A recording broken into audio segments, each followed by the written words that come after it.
Hello and welcome to Atop the Fourth Wall, where bad comics burn. Say! It's... Oh, come on, man! I just reviewed The Spirit with Film Brain! Just do it, Linkara.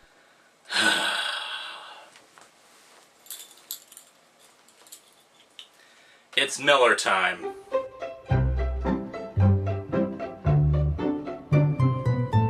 Welcome once again to Miller Time, where we look at the very worst of comic book writer and artist Frank I Can't Direct a Movie to Save My Life Miller. It's a very special Miller Time, too. We finally get to bring The Dark Knight Strikes Again to a close. When last we left our quote-unquote hero, he had hijacked a concert of anti-establishment webcam strippers who dressed up as superheroes to try to overthrow the evil regime of Lex Luthor and Brainiac, even though he proved he could jump right into Lex's friggin' headquarters and beat him up whenever he wants to. Oh, but let's not forget that Wonder Woman got to set the women's rights movement back by about 100 years by her implication that Superman either raped her or simply that she was taken as his property. Oh, horse, horse, horse, horse, horse, horse, horse, horse, horse, horse, horse, horse, prostitutes. You know what's really sad, too? Someone sent me the link to Frank Miller's website, and he's actually got intelligent, in-depth, and fascinating articles about comics and movies. I don't get it. When the man's writing about comics, he seems eloquent and interesting. When he's actually writing the comics themselves, he's John Norman, author of the Gore novels. So let's dig into The Dark Knight Strikes Again Part 3 and finally put this thing to rest.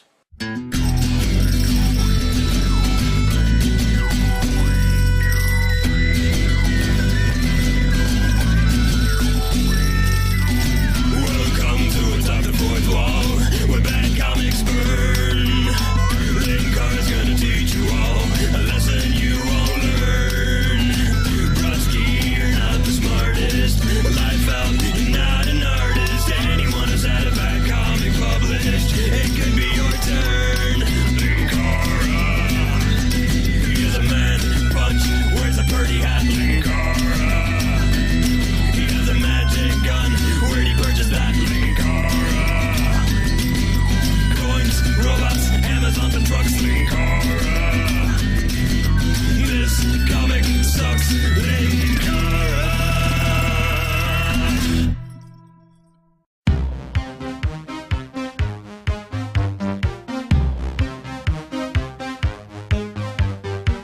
Sweet dreams are made of the... Well, our cover's not that bad considering what we got last time. Man, remember how excited I was over that fist in Part 1? Huzzah, Mr. Miller! Batman's growly face. Your boundless imagination simply leaps off the page with a cover like this. We open to... Gumby? Dad, there's a honkin' big Quark show streaming into the living room. I have no idea what that is, but it instantly sounds better than this. Apparently, the Daddy Gumby is being contacted by Batman. Check it out, old buddy. You've missed a lot. Lost had its finale while you were gone. The revolution is on as we see lots of people yelling things, which I guess is supposed to be inspiring or something. Oh, looky, we can see Gumby's ass and all its cubist details, along with Gumby's wife's boobs, which I think are supposed to be covered by pasties, but considering the rest of them seem to be naked, I wouldn't be surprised if this is full-on nudity in this thing. So that's your Bruce. Yeah, that's him. He's lost weight, and he looks happy. That can't mean anything good. Happy? He's got no expression on his face at all! Anyway, he shows him the battle, including Captain Marvel getting tossed around. This is the world you turned your back on, pal! These are the people you abandoned! Really? A superhero stops crime fighting and people start dying. What a shock!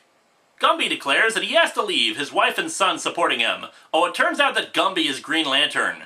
He used to need a ring. He used to need a lantern. Now he is one. One what? One lantern or one ring? By the way, this is supposed to be Hal Jordan, and yet he's got black hair like Kyle Rayner. We cut back to Earth, where Wonder Woman is trying to encourage Captain Marvel into turning back into Billy Batson for a while to rest up. However, Captain Marvel refuses. Besides, I never turned into Billy. A lot of people got that wrong. What happened was, me and Billy, we switched places. No, you didn't. Well, okay, in some stories that's how it worked, like the excellent Shazam, the Monster Society of Evil miniseries. But the difference here? The Monster Society of Evil didn't suck! Anyway, this is actually a pretty well-written sequence with him holding up, I don't know, trees that have the Photoshop noise filter on them? Where does a dream go when you wake up and you can't remember it? Nowhere. Give everybody my best. It's been nice existing. Say the word, warrior. Go out with a lion's roar! Shazam! Well, I hope you enjoyed the only good sequence in this comic. It's all downhill. It's all down mountain from here. Anyway, after Captain Marvel dies, it's back to satire with the news correspondents, who say, wait, is that the lead singer from Eurythmics? Sweet dreams are made of these. Who am I to disagree? We then get to see the Super Chicks, and dear lord, it hurts every time I say that. Apparently they're arguing with one another over the fact that the superhero fashion is now in, and why is this important? However, super manga giant Big News, pills, need pills, says that we need to hear from Batman. Brucey Boy is in the shadow of a modern art painting as he explains what they're trying to do. We aren't here to rule. Oh, don't worry about that. You don't rule at all. We aren't here to bring chaos or anarchy. We're here to end the reign of criminals. Luthor, Brainiac, this is only the beginning. Tyrants, your days are numbered. They're numbered 1 through 31. We're very organized like that. You can't fight us, and you can't find us. We strike like lightning, and we melt into the night like ghosts. Preach on, you crazy hepcat. We cut to 2 weeks later. Metropolis, the city of dreams. So, Batman's plan of making a bunch of idiots dress up in tights to stage a rebellion against Luthor basically resulted in the city being reduced to rubble and deserted. Who's surprised? Supergirl and Superman are going through the wreckage of the city, the noise filter still covering everything. Yeah, I get that Miller's going for some sort of gritty feel to everything, but instead with the disjointed backgrounds and stylized people, it just makes it feel like I'm reading Silent Hill dying inside again. Countless dead, atomized, countless loved ones, including Perry and James. Oh dear, however shall we live in a world without Jimmy Olsen interrupting talk shows and ranting nonsensically for a few minutes? And Lois. Lois, goodbye. You know, you didn't seem to care much for Lois when you and Wonder Woman were banging in the sky. Brainiac sends a message to Supergirl saying that if she doesn't surrender to him, Kandor will die, but she doesn't know what Kandor is and asks Superman about it. They go flying and... Oh, thanks, Frank. A city with half of it in smoky ruins. Yeah, this one came out in July of 2002, so I'm sure this did wonders for the people still recovering from 9/11. And yeah, I know Frank Miller was there on 9/11 and it helped shape his political opinions, but seriously, you don't use that kind of imagery less than a year after it happened. Oh, but you see, this is actually part of his grand political statement that he's trying to make that has nothing to do with Batman or any Dark Knight striking, perhaps more than once even. Those people in Metropolis should just get over it. The rest of the country's moved on. Yes, I am from San Francisco. Why do you ask? All the subtlety of an elephant singing Ave Maria while doing the can-can, our Mr. Miller. So how about sex? Sure, why not? Let's just add incest into this while we're at it. Nah, just kidding. Supergirl doesn't understand a lot of Earth culture and terms because her mother didn't want to tell her about them, so she figures she should start there with sex. Never with Terrans. They're fragile. Superman has perfect control over his strength. That's how he doesn't pull off a doorknob when he's walking into a room. Supergirl wonders why they don't just take over the world since the humans do such a crappy job of running it, but Superman says that'll just make them the bad guys. Oh, but then Batman talks to him. You're using circular logic, like you always do, Clark, working backward from a dumbass conclusion, repeating whatever Ma and Pa told you without giving it a damn thought. Is Batman arguing that Superman should take over the world? That he should enslave mankind? It's once again an example of character inconsistency. Frank Miller doesn't think Batman and Superman should be friends, so he puts them at odds even when what they're arguing about makes no sense. Unless, of course, Frank Miller is advocating that fascism is good, which seems to be a common critique of his work from what I've seen. Anyway, Batman explains that he's communicating with the two thanks to something Ray Palmer put in his ear back at the end of Part 1. He also figures out that Luthor and Brainiac are holding Kandor hostage, and that's why Supes has been working for them. He tells the two that they work for him now, and that they're going to do everything in their power to get Kandor back. He momentarily grimaces and tells them it's just a power surge, but Supergirl tells her father that he's lying and that he's dying. We cut to Bruce, floating, I guess, on a splash page with tubes hooked up to him, part of how he was communicating with the two. Oh, and looky, we have a lens flare as the background. Can you believe that Frank Miller still gets work anymore? Oh goody, more satire. Super chicks arguing and there's a little girl and a little boy talking on the news. What are you trying to say, Frank? What is the point of this miniseries? Why are they making me review this? Why? Somebody send help! Ah! You know, people often ask me how I can cope with such horrible comics. Well, it's all thanks to the help of Beppo, the invisible monkey. Isn't that right, Beppo? Beppo says yes. Anyway, there's another bit where an orphanage gets turned into a genetic engineering lab, but like everything else, it's pointless. Oh, did I mention that Green Arrow and The Question start arguing Randian objectivism versus whatever flavor of liberalism Green Arrow is arguing now? Aren't they both trying to stop Luthor? Why are they having an argument on the news about this crap in the middle of a cultural and military revolution? Carrie Kelly meets up with, Christabella? No, wait, it's Saturn Girl, or at least an earlier version of the character, since the real Saturn Girl is from the future, and this one says she's borrowing the name since the future one hasn't been born yet, and back to the bottle! Saturn Girl sees visions of the future and warns Carrie Kelly that the one who looks like the Joker is going to come after her and that he hates her more than anybody. However, Carrie is disbelieving of this since she killed him 2 weeks ago. We now flash back to 2 weeks ago. Wait, didn't we jump ahead by 2 weeks? What's the point of having a flashback here? Why not just put it in before you jumped ahead 2 weeks? For that matter, why is she killing someone when in Part 1 she was berating a guy for using lethal force? You know what? Screw it. I'm done being angry at this thing. It's not worth my anger. I'm taking this garbage in stride from now on. The military releases helicopters to Gotham to try to Anyway, Superman blows them up, saying Lara was right, that the power is theirs to use. May the power protect them. I have the power. Oh, whatever. It really took you this long to figure it out? Supergirl goes to Brainiac in Siberia and tells him that she'll surrender to him if Kandor is spared. Brainiac hooks her up with cables all over her, making me think for a second that this is going to turn into tentacle hentai, and why not? He already decided to lovingly outline the curvature of her ass every time we see her from the back. Oh, and by the way, they keep referring to Kandor as a her, making this statement all the creepier. Kandor, let me see her. Let me touch her. Really, Frank? Sexualizing a city again? I told you guys this was too soon after the Spirit review! However, Batman's plan goes into action as Supergirl holds the city and then sheds a single tear, which contains Ray Palmer. We cut to Luthor, who has captured Batman. How? They caught me trying a clumsy break-in. Hey, you know what you should have done, Batman? Crash your Batjet into his headquarters. Seemed to work wonders the last time you did it. Oh, and wouldn't it have been nice to actually show your capture as opposed to wasting a few pages on parodies of people I don't recognize?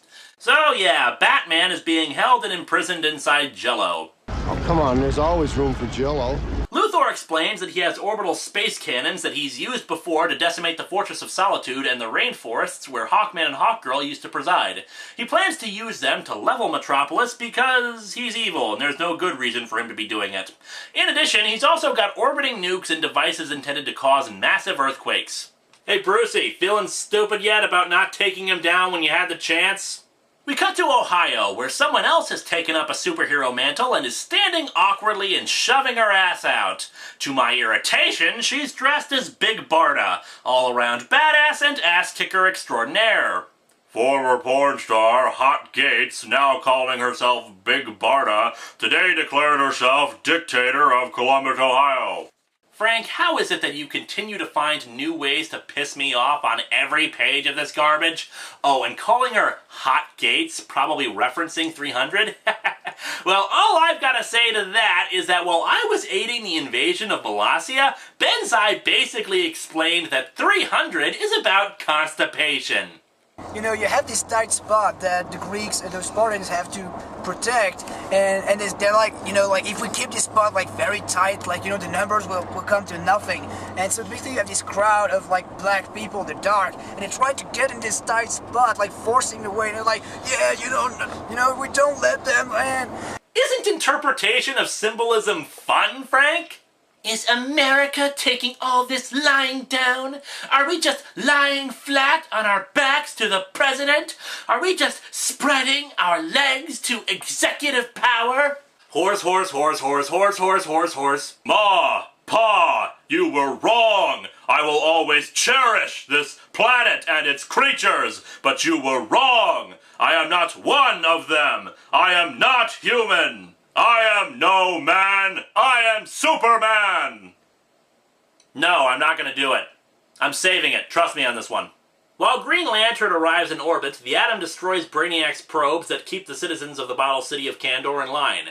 It's not surprising why this book pisses me off so much. Moments like this, that actually seem like they'd be really clever and good, momentarily lull me into thinking that maybe it's suddenly going to get good. But then we have green energy washing over the Earth as Luthor finishes his little speech to Batman about how he's going to control the planet and kill most of the population, and instead of sticking with that, we decide to cut to more satire, including an Elvis impersonator, the Pope, an Islamic terrorist, two quote-unquote prominent scientists, and many more people I don't care about. It's there we see that the planet was inside of Green Lantern's fist and that what he's done is wipe out all of the destructive satellites over Earth. Bruce, you were right. Of course we're criminals. We've always been criminals. On this planet, we have to be criminals.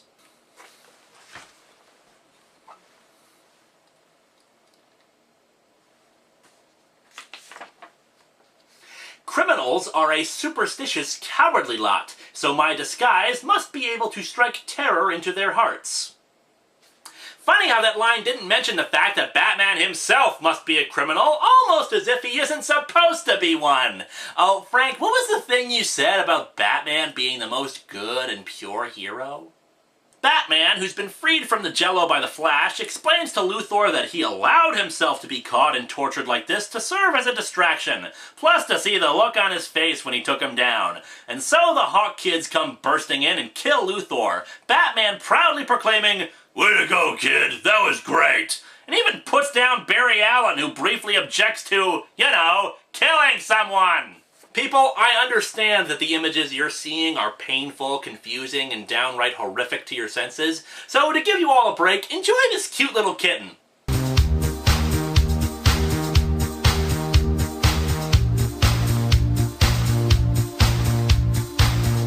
You know what I think the problem is with this comic? It's the same problem as JLA Act of God. It's a confusing mess of a story that worships Batman to the denigration of all others who don't conform to his will and methodology. The story doesn't know what it wants to say, so it's all over the place with dumb satire, characters behaving in ways their personality conflicts with, and things that are supposed to be deep and powerful just come off as pretentious or confusing.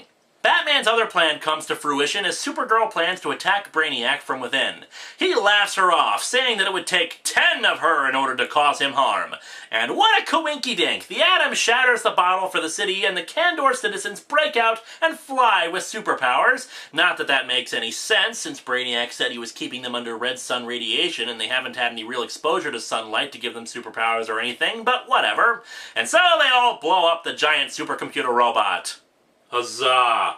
I'm sure I'm supposed to give a damn, and I'll let you know when I do. Batman gets a distress call from the Batcave. Carrie Kelly is under attack by the Joker-like creature, and he races to get there. Pity he doesn't just call up the Flash and tell him to get over there since he's in such a hurry and everything. Bruce finally arrives at the cave and confronts the creature, activating the cave's self-destruct sequence. The Joker creature tries to override it, but fails, confirming to Bruce that the Joker creature is, in fact, Dick Grayson. Yep, betcha, didn't see that one coming. He explains that he underwent radical gene therapy to ensure that he can't die. He just regenerates. No explanation for why exactly he decided to go psychotic and want to kill Bruce and everyone else around them, or why he'd work for Luthor. But Bruce decides to mock him for good measure, which is exactly what you want to do with the unkillable psychotic with a grudge against you. I'd go into how radically stupid this revelation is, but the book is almost over with. Bruce drops them down under the cave and explains that there's a volcano underneath it, whatever, and that if Dick falls into the volcano, he'll die for good. Oh, he even chops off Dick's head, which continues to talk even after decapitation. Damn you! I loved you! The ambiguously gay duo. So what? You were useless! You didn't have the chops! You couldn't cut the mustard!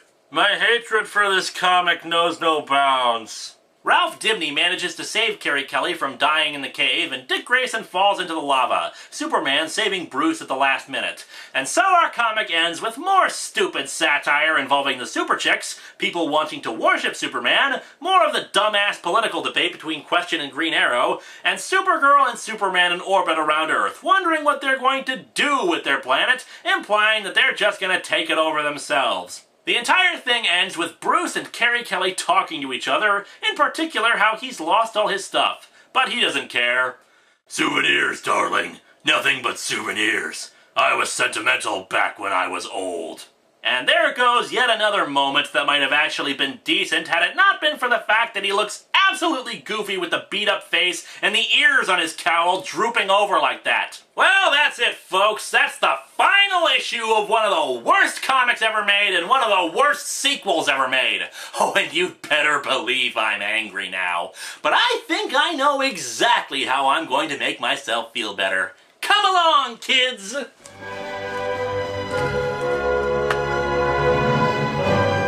Battleizer.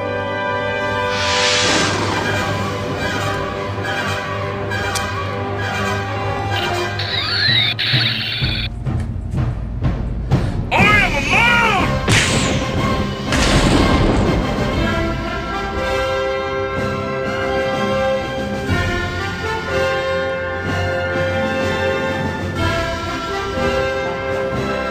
Told you I was saving it.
People, where's my soup?